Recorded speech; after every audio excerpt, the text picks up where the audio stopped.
Good evening, everybody. My name is Louise Connolly, and I'm the head of the Educational Consultants Department at Macmillan in Spain. And I would like to welcome you all to the third and last round of the Macmillan Online Teachers' Day. I would like to introduce our first speaker, Carol Reid.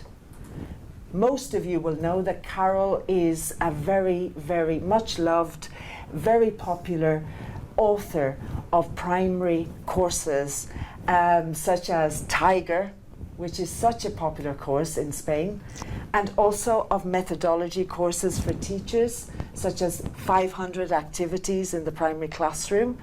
And today Carol would like to talk to us about the magic of story time. Welcome, Carol. Thank you, Louise. Thank you very much for that lovely introduction.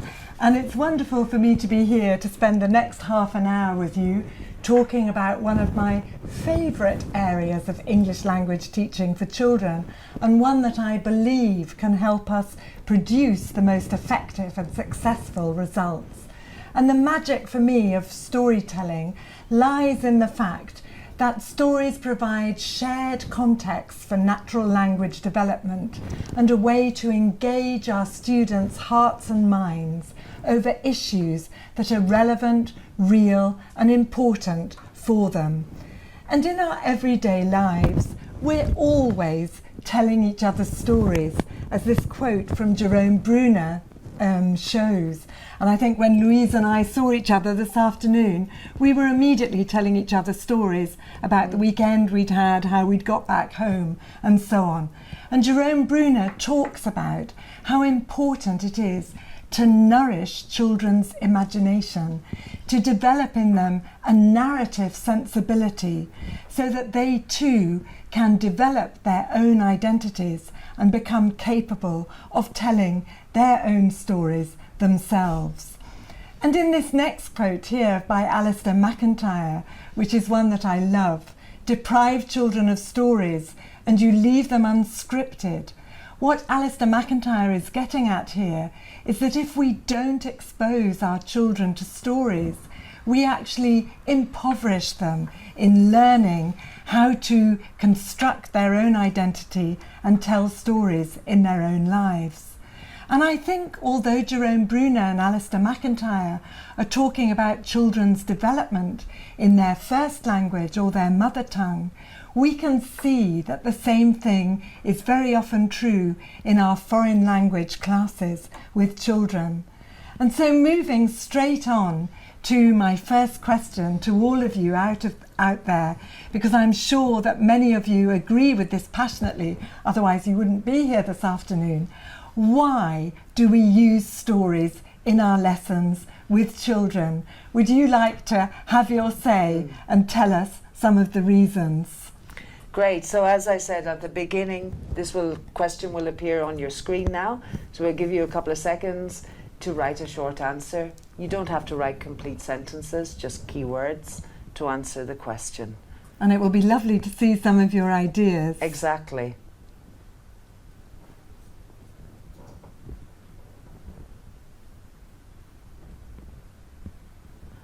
Very quick off the mark. Lorena Maria Lobato, 10. They are really motivating. Children like them a lot. Absolutely, and I think you've really, hit the nail on the head there, because motivation is so important. And if we succeed in motivating our children, that's not just 50% of the battle, but at probably 90 or 95%. It's also easy to get them involved, says Maria Dolores Milan. Lovely, Maria Dolores. Absolutely easy to get them involved. And it's like a shared social community event that has all our children focusing on the same thing at one time. Exactly. And Merche Latorre says that it's a really good way to teach values. Absolutely, an excellent way to teach values, and a little later on in the session we'll see an example of that. And I think what's important also, it's a way to teach values in a way that is light rather than heavy-handed, a way that actually allows children to internalise and develop values for themselves. And an interesting comment from Laura Martinez, she says that children often feel themselves identify with the characters. That's such a good point, because this identification with the characters also can help children often to deal with issues that are really relevant and important for them, but would actually be a little bit threatening to talk about directly. So, for example, things to do with maybe being scared of the dark, something like that you don't want to directly talk about that with a child, and through a fictional character you maintain that kind of distance. So what lovely points. Anything else, Louise? Yes, let me just say it's a great way to learn in context, so it provides obviously a good context. Marta Sanchez is saying yes. Absolutely, a It's lovely very holistic. natural context for meeting new language in a way that allows children to discover meaning. Yes. Exactly. Somebody, I can't see their name now, but mentioned about the cultural aspect. Very important. Bringing culture into the classroom. Very important. And this often may be implicitly through particular stories. It may be just in the images of a story, for example, that may show a house, for example, of a particular culture, or it may be explicit when there's a story from a specific culture that we're telling our children. That was actually from Ana Belén Sanchez, so thank you. Ana Belén, thank you. Lovely points. I mean, a lot of people are saying also, Ana Laudo is saying they love stories. Stories are fantastic to introduce, reinforce structures, the language aspect. Absolutely. More than one person has mentioned that. Absolutely. So some fantastic points here. Yes. And in a way, I think it's quite helpful for us to look at reasons for stories under these separate 5 headings, and a lot of your points already cover some of the things that we might say. First of all, the language in context, which allows for discovery of meaning. It allows for comprehensible input. Children understand the story even though they may not necessarily understand every word. It also allows, of course, for recycling and practicing new or familiar structures and vocabulary. And of course, stories provide a springboard for a whole range of multi-sensory language activities. And I think above all, they can inspire children to want to join in and to participate and to use language. In terms of the learners themselves, stories provide a link between the home context and the school context. Children, most children at least, are familiar with stories at home, and when we do stories in our language classes, this reinforces things that they already know and find pleasurable in their home background. And of course, also in terms of the learners, stories cater for diversity. All of us, no matter how big our classes are, have children with unique individual profiles, and stories allow children to participate and learn at the rate and level that they're ready to do so. In terms of skills, of course, stories provide opportunities for us to develop the 4 language skills: speaking, listening, reading and writing. But also, importantly, stories provide a very rich opportunity for developing thinking skills, prediction, hypothesizing, logical deduction, creative and critical thinking that our children need so much these days. And as well as thinking skills, stories also help us to develop social skills such as listening and turn-taking, and things through the stories themselves, the values issue that was mentioned earlier, such as empathy. The structure of stories, young children, even though they can't maybe articulate it, they are well aware that stories have a beginning, a middle and an end, and that stories, there is often some kind of conflict or problem that is resolved during the story. And this knowledge of the structure of stories helps our children to expect, to know what's going to happen at the end of a story, for example. And also, many children's stories have a repetitive or a cumulative discourse pattern. And of course, this naturally gives plenty of opportunities for children to hear repeated language patterns that they internalise and then produce. And finally, with the content of stories, we had the lovely mention of culture earlier, but stories also, very often the content of stories, help us to make links between English and other areas of the curriculum, and also to deal with issues such as, well, I mentioned earlier, being scared of the dark or not wanting to eat particular kinds of food that is actually important and relevant for children. And so multiple reasons for using stories with children in our classes. And what I would like to do this afternoon is to present and exemplify a very simple but actually a very solid and pedagogically useful model, methodological model for working with stories in our classrooms. And this, I call it a basic 3-stage model plus. And the first stage is pre-storytelling. In other words, everything we want to do before the story to prepare the children for the listening. While storytelling, it's not rocket science, the things that we do during the storytelling to make the storytelling event successful, and, surprise, surprise, post-storytelling, the things that we do afterwards to consolidate, develop understanding, transition from receptive understanding to productive.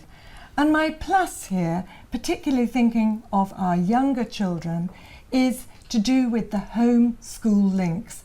That actually what children learn at school, it's very important that this, or an element of it, goes home, and that there is this mutual reinforcement of what is happening with parents and carers at home, as well as teaching and classes at school.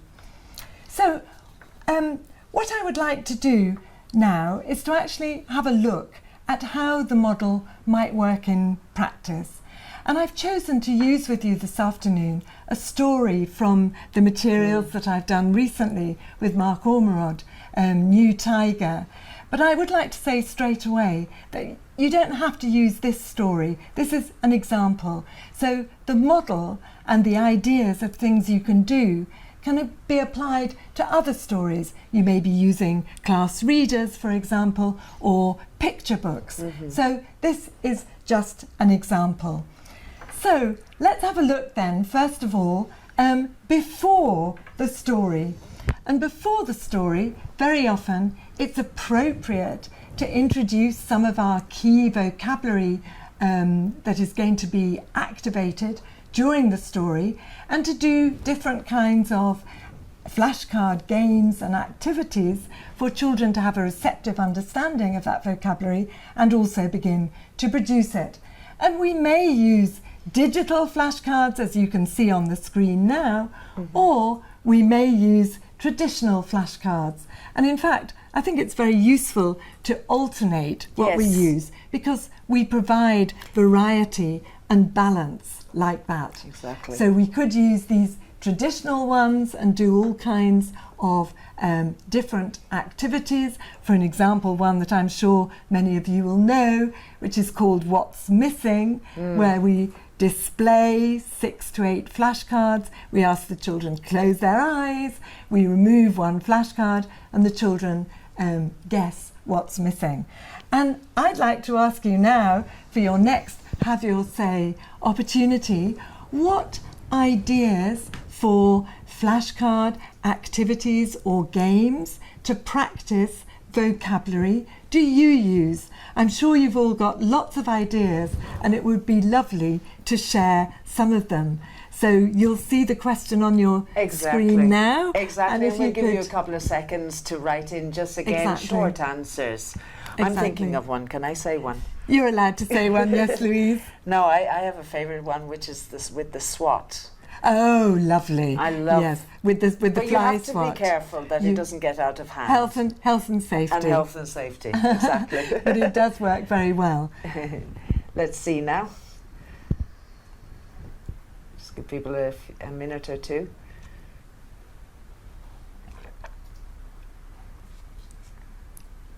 Another one that I like to do is with the gradually reveal. Gradually reveal the flashcard. In fact, I can show you that one now. Yeah. Actually on screen, you gradually reveal the picture, and the children have to guess what the animal is. And you can do the one behind your back, you can, producing it, or you can do the one which I always call flash, which is like this. Are you ready? Eyes this way, and it's an... Oh yes, I like that one. It's an elephant. Okay, so we've got lots of answers. Ideas. Thank you very much, everybody, for writing in. Rosa Echeburua is saying, I use pictures and words, and they have to match them. Fantastic. That is absolutely a lovely idea, especially when we're introducing the idea of global word recognition to the image. Exactly. And Reyes Monteagudo is saying, my students love playing a kind of twister game with them. Twister game? That I remember sounds playing fun. Twister when I was a kid. Yeah, lovely, lovely. Larry Vinakua is saying, matching words to pictures, students have to make partners. If they have the same object, picture, word, right, then they match up. Right, so it's match your, it's find your partner with the picture. Lovely idea, and I love the way that has kinesthetic movement, so the children are actually getting up and finding their partner. And that's really important, isn't it? Because sometimes with the digits, so we need to find a balance. Yes, and it could also be linked to a little bit of language practice. Have you got an elephant? Have you got a giraffe? And so on. Yes. Tina Nichols says, flashcard stepping stones. Oh, lovely. To advance across the imaginary path. Okay, that's a very nice idea. That's a lovely across the imaginary pond, sorry. You must say the words for the flashcards. Okay. In order to get across the pond. Fantastic. That's a lovely idea. Wonderful. And there's a kind of digital version of that with a maze where you have to listen to the flashcard word and then move to the appropriate square. Who's missing? Elena Lucia. Exactly. Perez. Thank you very missing? much. Hot and cold whisper. The lovely. Exactly. Yes. And one more. Shall I just give you one more? Please do. Memory game, flash game, miming. Several people have mentioned about miming, and and Maria Pilar Perez says, I stick them all around the classroom and they point at them when they hear the word. Fantastic. Okay, so wonderful. Lots and lots of ideas there. And I would just mention, if you are interested, if you go to my website, there's actually a PDF of 30 flashcard games that you can download. Wow. Completely freely, of course. And also, if you go to YouTube and put Carol Reed flashcard games, there's a little video of me demonstrating about 10 flashcard games. So many ideas, that's really fantastic. So we work on our vocabulary, and moving on, we want to contextualize and get children to predict what might be happening in the story. So here, for example, we might ask, what's Tiger doing? He's obviously sleeping, and we might use gesture to show that he's dreaming, and he's dreaming about the animals. The children can name the animals, and we might ask what happens in the dream.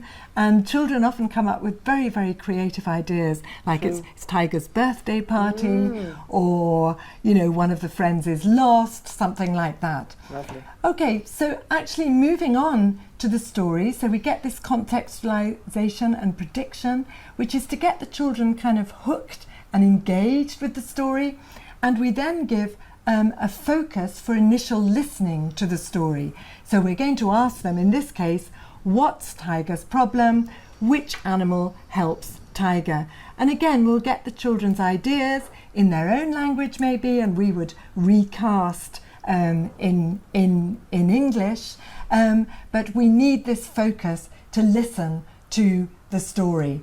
So then what we'll go on to do is actually telling the story, okay? But before we do that, let's just recap on what we do before the story. Before the story, we need to pre-teach vocabulary, we need to create interest, curiosity and engagement, we need to encourage prediction and hypothesizing, and we need to set a task to focus initial listening. We're then going to actually tell the story. And of course there are many options here.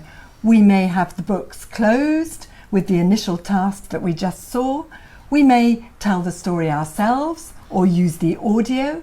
We might use the book of the story or story cards if we have those. Or we might use the digital version of the story. And again, we can add speech bubbles or not if we want. Or we might watch the animated version, the video.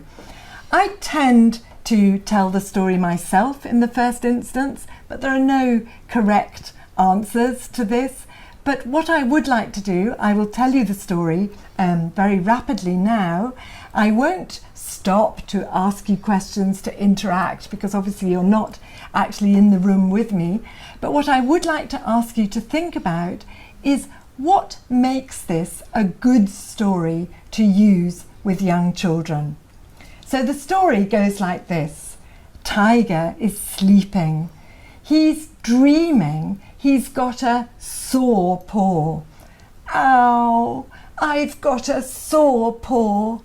Along comes an elephant. Hello, elephant. Look, I've got a sore paw. Can you help me, please? No, sorry, I can't. I'm scared of tigers. And the elephant goes away as fast as he can. Ow, I've got a sore paw. Along comes a giraffe. Hello, giraffe. Look, I've got a sore paw. Can you help me, please? No, sorry, I can't. I'm scared of tigers. And the giraffe goes away as fast as it can.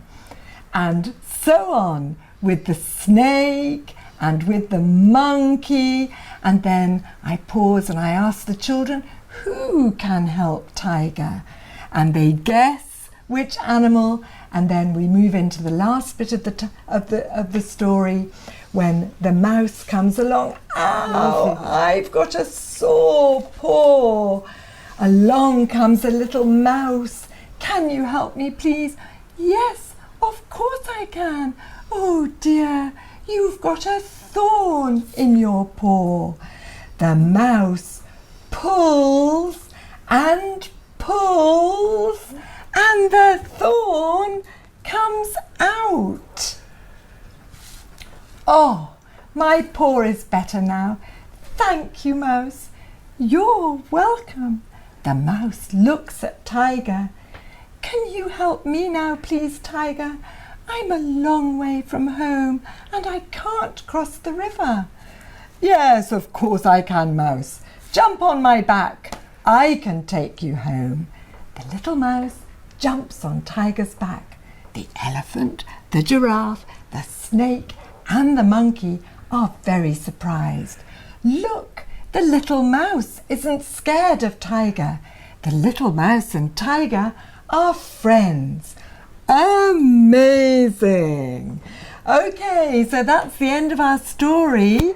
And we have a very quick have your say now. Yes. If you can say, I know I didn't tell you the whole story, but you got the idea of the repetitive pattern.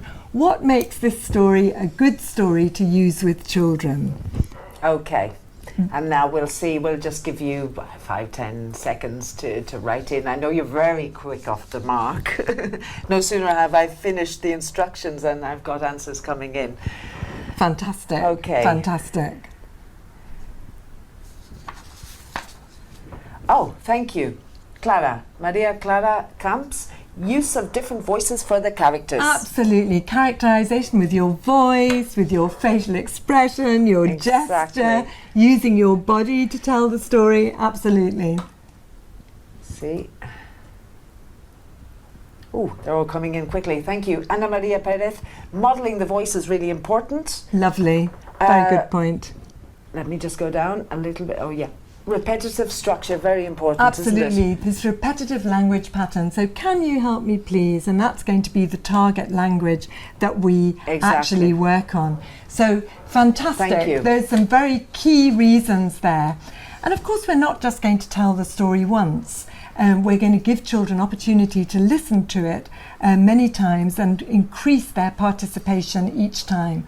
And some activities that we can do to retell the story: say stop. So we tell the children, say stop every time you hear the name of an animal. Along comes an elephant, stop, for example. That's not right. You change the story. You say, along comes a giraffe. They say, no, that's not right, elephant. Okay, say the missing word. Along comes a... and the children supply the word. Repeat with your character. We get the children in groups, tiger, elephant, and so on, and they repeat the story with their group. And another nice activity is to order the pictures using story cards with children at the front of the class and then reconstruct the story together. You can also do this digitally, of course, as well. So actually, during the story, what should we do? We need to use different modes to tell the story. The audio, ourselves, the video, the digital, different ways of telling the story. We always need to give a reason for listening. We can't expect our children to focus without this support. We need to vary the storytelling activities so they don't think, oh, we're doing this story again. We've already done it. We're always doing something new and refreshingly different. We need to support children's understanding in the way suggested with voice, characterization, pointing to the pictures, and so on, and also asking appropriate questions that sometimes may be about the comprehension of the story, sometimes may be open-ended questions to ask about how the characters are feeling. We also, very importantly, need to encourage a personal response. Do you like the story? Why do you like the story? Which character do you like? And so on. Moving on, one of the things that I found for many years in my experience as a teacher of children is that encapsulating the key language of a story in a song can help children transition from that receptive understanding to using the language productively. And here we have a song that has that key language. And first of all, it would be a comprehension activity. The children would listen and remember and number the animals in order. And then we would sing and act out the song. We don't have time to do the whole song now, but just to give you a flavour, we'll listen to the first verse, where we have the children acting out the story, acting out the parts of Tiger and the other animals together. So let's just listen to one verse of the song so you can get an idea. And the reason we're going to be Tiger and the animals. Okay, off we go. Can you help me, please? Song. If you're at home.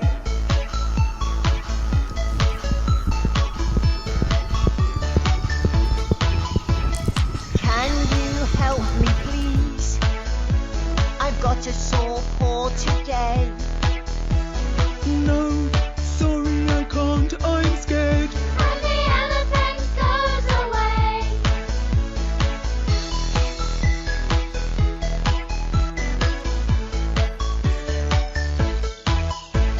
Can you help me, please? I've got a sore paw today. No, sorry I can't, I'm scared. And the giraffe goes away.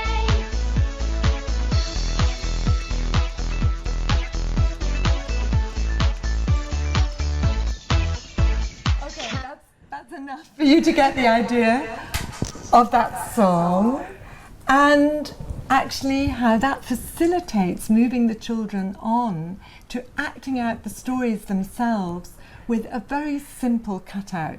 We don't have time in our English lessons for children to spend a long time making cutouts. So this is something very simple, but it involves kinesthetic movement. Along comes an elephant or whatever on the desk. And children are then working with the story independently and autonomously. Values education, which I was so delighted to hear mentioned in the first Have Your Say this afternoon. And in this particular story, the value which comes across is about kindness. And we ask the children, which animal is kind to Tiger? And it's the little mouse. And how are you kind to your friends?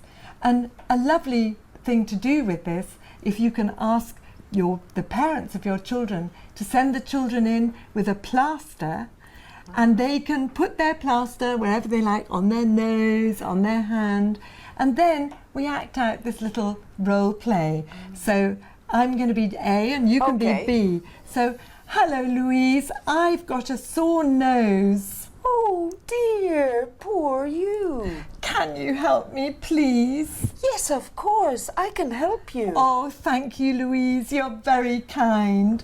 Okay, so what we're doing here is showing the transition of the language from the story to the real world of the children and the relevance and appropriacy of that language.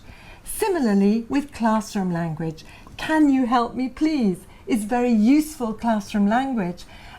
But we need to train our children to use classroom language. So in this little activity, for example, they will be listening, can you help me please? Yes, I can, or no, I can't, and circling the right face. And with my children, if I want them to remember that language, I just go to them, remember Tiger? What does Tiger say? And they come out with it in English. Linking the story to content. In many stories, we can extend and enrich what children are learning by linking the story to real content. In this case, we're going to link it to actions that animals make for movement. So, for example, as you can see on your screen, frogs jump, giraffes run, elephants walk, crocodiles swim, monkeys climb, parrots fly, okay, and we're going to do games based on that, and also a song which actually practices the structure can as well. Yes. A frog can jump, I can jump too. A frog can jump, can you? Okay, so we're linking our story to content and also to culture. And at this age group, one of the most powerful ways of introducing culture is to actually teach children authentic rhymes, songs and games that they can play. So let's have a look at this now.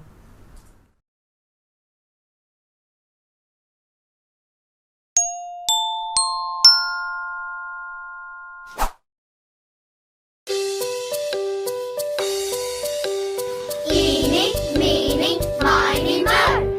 Catch a tiger by the toe. If it screams, let it go. Eeny, meeny, miny, moe. You are it. Eeny, meeny, miny, moe. Catch a tiger by the toe. If it screams, let it go. Eeny, meeny, miny, moe.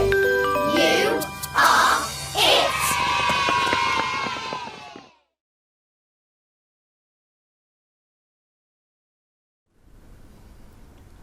So one of the wonderful things with the playground rhyme and game like that you teach the children in the context of the classroom.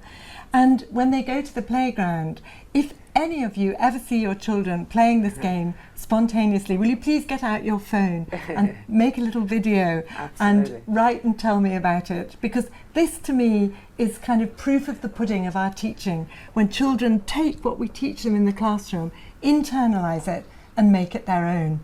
So, going back to our methodology, after the story, stage 3 of the process, what do we need to do? What is our checklist? We need to check comprehension, that children understand the story. Elicit a personal response. This is so important and builds up children's self-esteem when they realise that we're interested in what they think about the story. Explore story values, as we've seen. Sing a story-related song, which very often, if there may not be one, you can make one up yourself using a traditional, Frère Jacques is always a good tune for a story. Do communicative practice activities which show the children the relevance of the language in the story for their real lives and communication. Work on pronunciation. We haven't seen an explicit example of this in my story today, although actually that saw paw is a wonderful practice of the English diphthong, saw paw, and whether you do it implicitly or explicitly, you might want to focus on the m for monkey or m for mouse, for example. Learn real content related to the story. Move from that imaginative and fantasy world into the real world and relating it to other school subjects. Link the story, as we've seen, to authentic children's culture. Review learning. What can we do now, or what do we know now that we didn't know before the story? What have we learned? And most importantly, how have we learnt it? And what helped us to learn most? And finally, consolidate that home-school link. Perhaps you could like to make a mini book, a zigzag book of the story, and children can take it home and tell the story to their parents and carers. So, in this session with you this afternoon, we've looked at reasons for using stories. We've looked at a 3-stage methodological approach with the plus, before, during, after, and the plus being the homeschool link, which is so important with this age group. And we've looked at examples of practical ideas for each stage based on a specific story, in this case an example from the New Tiger materials, but which include a story song, values, communicative practice, and content and culture. And I think my final message for you today about the magic of Storytime is that it provides us with a way to engage children's hearts and minds in successful and enjoyable learning. So thank you very much. And if you'd like to send your question Thank now. you very much. But before I thank you again, yes, we'd love to hear from you. And if you do have any questions regarding the points and issues that Carol has raised now, you can do so in the box that will appear on your screen, or send any comments. I wanted to say, actually, when you mentioned about the content, and the real world content, one of the viewers actually sent in at the beginning a reference to cross-curricular links, which you mentioned, and I think that was really interesting. That lovely. Yeah. Yes. Absolutely. That stories, if you see it as like a topic web with stories in the middle and all these things that they can lead to. Exactly. In a very natural, acquisitional kind of way. Exactly. Even though we're working very solidly with language structures and vocabulary, but that they're integrated. Exactly. Yes. Exactly. Isaskun Garicano Caminos is saying, I agree with all your comments, but she sometimes finds it difficult to find appropriate stories for pre-primary, for younger. Yeah, no, I understand that completely. I think it is difficult to find appropriate stories because they do need to be short, they need to be visually very clear, they need to have a very clear repetitive pattern or cumulative pattern to engage children. I have some of my own favourites, picture books, Where's My Mummy? That thing, that, with the little duckling who is looking for, are you my mummy? No, I'm not your mummy, and so on, but with that very simple pattern. But I absolutely take your point about that. And Yes, yeah. and but with pictures alone in the course books, even the pictures in there, that can be exploited, and definitely picture books, and even maybe stories for older kids can be adapted as well. Possibly they can be. I think, but I do think there is a special need at pre-primary, and I would absolutely agree. And in fact, it's something that I'm very much yes, you are working on. Yeah. Okay, and let me see, Anna. Nice Godoy. comment. Thanks a lot, Carol. Storytelling is the best way to teach young learners. I'm a favourite. My favourite part of the class, where I can find rhymes for playgrounds.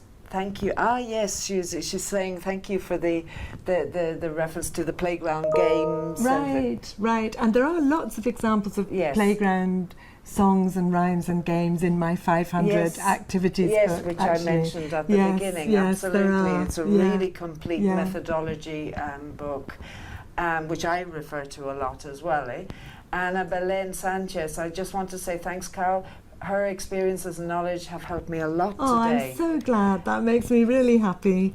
And Patricia Palacio says, she refers to cooperative learning activities around the story as well as an opportunity, which is an interesting point. I think that's a really, really good point to make, because we know that cooperative learning is hugely important in developing those social skills such as empathy and teamwork, cooperation and collaboration, as well as helping children to improve their performance in English. And I think there are lots of ideas for cooperative and collaborative activities based on storytelling. I mean, just to take an example, would be working together to invent and create a parallel story. So, Tiger has a sore paw, but maybe, the giraffe has a sore neck. Exactly. And they can work together creatively. Exactly. And I think the important thing there is that you need to give the children the scaffolding and support, because they know very little language, but they also can be very creative if we give them the opportunity. So thank you very much for mentioning that. And lots of comments about it. Thank you for your enthusiasm from Maria Clara Camps. Thank you, Carol. Very interesting from Dolores. Thank you as well. So lots of really positive comments. Thank you for your experience from Idoia. She asked the question: do we follow the same three-stage model? With all ages, even in third cycle, so I think that's a very 10, good. 11. I think that's a very good question. I think it's a very, very useful model, and I think it even works when you're teaching secondary children or even adults. For us to think about what we're going to do before the story to activate their interest, to give them really essential language that they need to know for the story, and to link it to their schemata, to what they already know about the world, about what the story is going to be about. Exactly. And then during, I think, the need for variety. I mean, with adults, maybe adults are more tolerant of less variety, but I think variety is always a good thing. And equally, after a story, you want to follow up in the same way. So I think it is it's a very solid way of working with stories to ensure that we maximise the learning from them. Okay. Well, thank you very much. Thank you very much, everybody. And thank you so much, Carol, for sharing your experiences and insights and experience. Because I think it's been very clear and very systematic and very inspiring to see this model, which is very doable. That's what I hope. Doable. That's what we want. Exactly. Things that really work effectively in the classroom and that are not difficult for us to put into practice. Exactly. So that's the hope and the idea. And it's been lovely to see all your wonderful ideas too. So thank you for those. Thank you very much. A pleasure. We hope that you have found these teacher training videos of real use and relevance to your classes. We would like to remind you that you can find many more practical teaching ideas and tips articles and video clips in Macmillan Advantage.